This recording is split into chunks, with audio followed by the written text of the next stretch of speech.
በስመ አብ ወወልድ ወመንፈስ ቅዱስ አሐዱ አምላክ አሜን።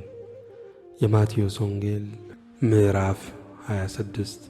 ኢየሱስም እነዚህን ቃሎች ሁሉ በፈጸመ ጊዜ ለደቀ መዛሙርቱ ከሁለት ቀን በኋላ ፋሲካ እንዲሆን ታውቃላችሁ፣ የሰው ልጅም ሊሰቀል አልፎ ይሰጣል አለ። በዚያን ጊዜ ካህናት አለቆች፣ የሕዝብም ሽማግሎች ቀያፋ በሚባለው በሊቀ ካህናቱ ግቢ ተሰበሰቡ። ኢየሱስንም በተንኰል ሊያስይዙት ሊገሉትም ተማከሩ። ነገር ግን በሕዝቡ ዘንድ ሁከት እንዳይነሣ በበዓል አይሁን አሉ። ኢየሱስም በቢታንያ በለምጻሙ በስምዖን ቤት ሳለ አንዲት ሴት ዋጋው እጅግ የበዛ ሽቱ የሞላው የአልባስጥሮስ ብልቃጥ ይዛ ወደ እርሱ ቀረበች። በማዕድም ተቀምጦ ሳለ በራሱ ላይ አፈሰሰችው። ደቀ መዛሙርቱም ይህን አይተው ተቈጡና ይህ ጥፋት ለምንድን ነው? ይህ በብዙ ዋጋ ተሽጦ ለድሆች ሊሰጥ ይቻል ነበርና አሉ። ኢየሱስም ይህንን አውቆ እንዲህ አላቸው፣ መልካም ሥራ ሰርታለኛለችና ሴቲቱን ስለምን ታደክሟታላችሁ? ድሆች ሁል ጊዜ ከእናንተ ጋር ይኖራሉና እኔ ግን ሁል ጊዜ ከእናንተ ጋር አልኖርም። እርሷ ይህንን ሽቱ በሰውነቴ ላይ አፍስሳ ለመቃብሬ ያደረገች። እውነት እላችኋለሁ ይህ ወንጌል በዓለም ሁሉ በማናቸውም ስፍራ በሚሰበክበት እርሷ ያደረገችው ደግሞ ለእርሷ መታሰቢያ እንዲሆን ይነገራል። በዚያ ጊዜ የአስቆሮቱ ይሁዳ የሚባለው ከ12 አንዱ ወደ ካህናት አለቆች ሄዶ ምን ልትሰጡኝ ትወዳላችሁ? እኔም አሳልፌ እሰጣችኋለሁ። እነርሱም 30 ብር መዘኑለት። ከዚያችም ሰዓት ጀምሮ አሳልፈው ሊሰጠው ምቹ ጊዜ ይሻ ነበረ። በቂጣው በዓል በመጀመሪያ ቀን ደቀ መዛሙርቱ ወደ ኢየሱስ ቀርበው ፋሲካን ትበላ ዘንድ ወዴት ልናሰናዳልህ ትወዳለህ? አሉት። እርሱም ወደ ከተማ ከገሌ ዘንድ ሄዳችሁ መምህር ጊዜ ቀርቧል፣ ከደቀ መዛሙርቴ ጋር ከአንተ ዘንድ ፋሲካን አድርጋለሁ ይላል በሉት አለ። ደቀ መዛሙርቱም ኢየሱስ እንዳዘዛቸው አደረጉ። ፋሲካንም አሰናዱ። በመሸም ጊዜ ከ12 ደቀ መዛሙርቱ ጋር በማዕድ ተቀመጠ። ሲበሉም እውነት እላችኋለሁ ከእናንተ አንዱ እኔን አሳልፎ ይሰጣል አለ።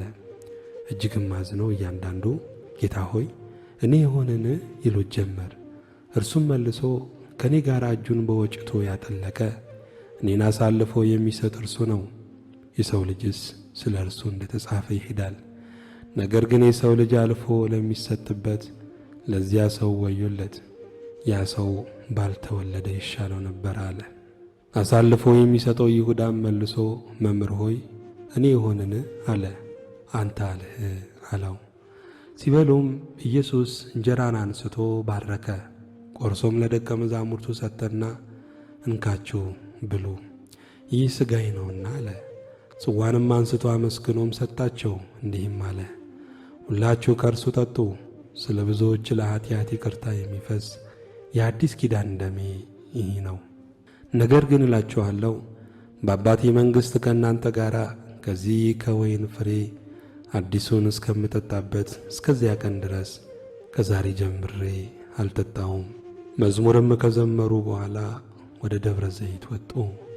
በዚያን ጊዜ ኢየሱስ በዚች ሌሊት ሁላችሁ በእኔ ትሰናከላላችሁ፣ እረኛውን እመታለሁ፣ የመንጋውን በጎች ይበተናሉ የሚል ተጽፏልና። ከተነሣው በኋላ ግን ወደ ገሊላ እቀድማችኋለሁ አላቸው። ጴጥሮስም መልሶ ሁሉም በአንተ ቢሰናከሉ እኔ ከቶ አልሰናከልም አለው። ኢየሱስም እውነት እልሃለሁ በዚች ሌሊት ዶሮ ሳይጮህ 3 ጊዜ ትክደኛለህ አለው። ጴጥሮስ ከአንተ ጋር መሞት እንኳን የሚያስፈልገኝ ቢሆን ከቶ አልክድህም አለው። ደቀ መዛሙርቱ ሁሉ ደግሞ እንደዚሁ አሉ። በዚያን ጊዜ ኢየሱስ ከእነርሱ ጋር ጌቴሴማኒ ወደምትባል ስፍራ መጣ። ደቀ መዛሙርቱንም ወዲያ ሄጄ ስጸልይ ሳለ በዚህ ተቀመጡ አላቸው። ጴጥሮስንም ሁለቱንም የዘብዴዎስ ልጆች ወስዶ ሊያዝን ሊተክዝ ጀመረ። ነፍሴ እስከ ሞት ድረስ እጅግ አዘነች፣ በዚህ ቆዩ፣ ከኔም ጋር ትጉ አላቸው። ጥቂትም ወደፊት እልፍ ብሎ በፊት ወደቀና ሲጸልይ አባቴ ቢቻልስ ይህቺ ጽዋ ከኔ ትለፍ፣ ነገር ግን አንተ እንደምትወድ ይሁን እንጂ እኔ እንደምወድ አይሁን አለ። ወደ ደቀ መዛሙርቱም መጣ። ተኝተውም አገኛቸውና ጴጥሮስን እንዲሁም ከእኔ ጋር አንዲት ሰዓትስ እንኳን ልትተጉ አልቻላችሁምን?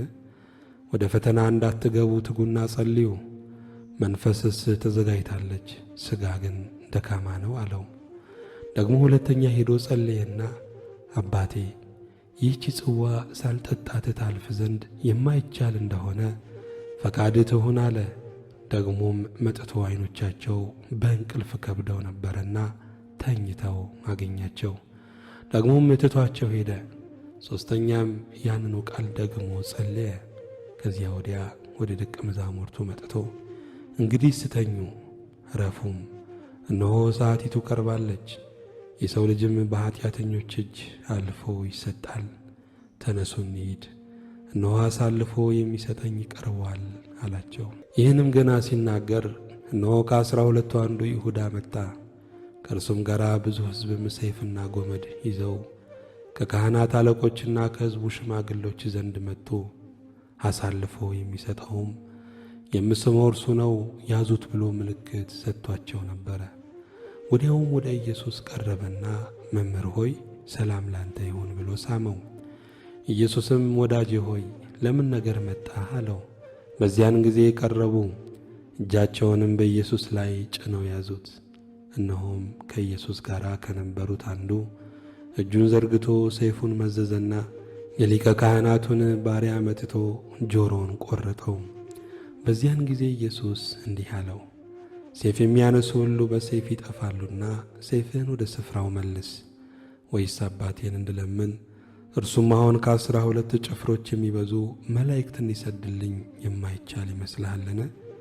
እንዲህ ከሆነስ እንደዚህ ሊሆን ይገባል የሚሉ መጻሕፍት እንዴት ይፈጸማሉ? በዚያን ሰዓት ኢየሱስ ለሕዝቡ ወንበዴን እንደምትይዙ ሰይፍና ጎመድ ይዛችሁ ልትይዙኝ ወጣችሁን?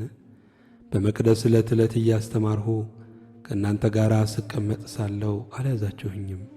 ነገር ግን ይህ ሁሉ የሆነ የነቢያት መጽሐፍ ይፈጸሙ ዘንድ ነው አለ። በዚያን ጊዜ ደቀ መዛሙርቱ ሁሉ ትተውት ሸሹ። ኢየሱስን የያዙትም ጻፎችና ሽማግሎች ወደ ተከማቹበት ወደ ሊቀ ካህናቱ ወደ ቀያፋ ወሰዱት። ጴጥሮስ ግን እስከ ሊቀ ካህናቱ ግቢ ድረስ ሩቅ ሆኖ ተከተለው። የነገሩንም ፍጻሜ ያይ ዘንድ ወደ ውስጥም ገብቶ ከሎሌዎቹ ጋር ተቀመጠ። የካህናት አለቆችና ሽማግሎች ሸንጎም ሁሉ እንዲገድሉት በኢየሱስ ላይ የሐሰት ምስክር ይፈልጉ ነበር፣ አላገኙም። ብዙም የሐሰት ምስክሮች ምንም ቢቀርቡ አላገኙም። በኋላም ሁለቱ ቀርበው ይህ ሰው የእግዚአብሔርን ቤተ መቅደስ አፍርሼ በ3 ቀን ልሠራው እችላለሁ ብሏል አሉ። ሊቀ ካህናቱም ተነስቶ እነዚህ በሚመሰክሩብህ አንድስ እንኳን አትመልስምን አለው። ኢየሱስ ግን ዝም አለ። ሊቀ ካህናቱም አንተ የእግዚአብሔር ልጅ ክርስቶስ የሆንህ እንደሆነ እንድትነግረን በሕያው እግዚአብሔር አምልሃለሁ አለው። ኢየሱስም አንተ አልህ፣ ነገር ግን እላችኋለሁ ከእንግዲህ ወዲህ የሰው ልጅ በኃይል ቀኝ ሲቀመጥ በሰማይም ደመና ሲመጣ ታያላችሁ አለው። በዚያን ጊዜ ሊቀ ካህናቱ ልብሱን ቀዶ ተሳድቧል። እንግዲህ ወዲህ ምስክሮች ስለምን ያስፈልገናል? እነሆ ስድቡን አሁን ሰምታችኋል፣ ምን ይመስላችኋል አለ። እነርሱም ሞት ይገባዋል ብለው መለሱ። በዚያን ጊዜ በፊቱ ተፉበት፣ ጎሰሙትም። ሌሎችም በጥፊ መትተው ክርስቶስ ሆይ በጥፊ የመታህ ማን ነው? ትንቢት ተናገርልን አሉ። ጴጥሮስም ከቤት ውጪ በአጥሩ ግቢ ይቀመጥ ነበረ። አንዲት ገረድም ወደ እርሱ ቀርባ አንተ ደግሞ ከገሊላው ከኢየሱስ ጋር ነበርህ አለችው። እርሱ ግን የምትየውን አላውቅም ብሎ በሁሉ ፊት ካደ። ወደ በሩም ሲወጣ ሌላይቱ አየችውና በዚያ ላሉት ይህ ደግሞ ከናዝሬቱ ከኢየሱስ ጋር ነበረ አለች። ዳግመኛም ሲምል ሰውየውን አላውቀውም ብሎ ካደ። ጥቂትም ቆይተው በዚያ ቆመው የነበሩ ቀርበው ጴጥሮስን አነጋገርህ ይገልጥሃልና በእውነት አንተ ደግሞ ከእነርሱ ወገን ነህ አሉት። በዚያን ጊዜ ሰውየውን አላውቀውም ብሎ ሊራገምና ሊምል ጀመረ። ወዲያውም ዶሮ ጮኸ። ጴጥሮስም ዶሮ ሳይጮህ 3 ጊዜ ትክደኛለህ ያለው የኢየሱስ ቃል ትዝ አለው። ወደ ውጭ ወጥተውም መራራ ለቅሶን አለቀሰ። ምስጋና ለእግዚአብሔር ይሁን።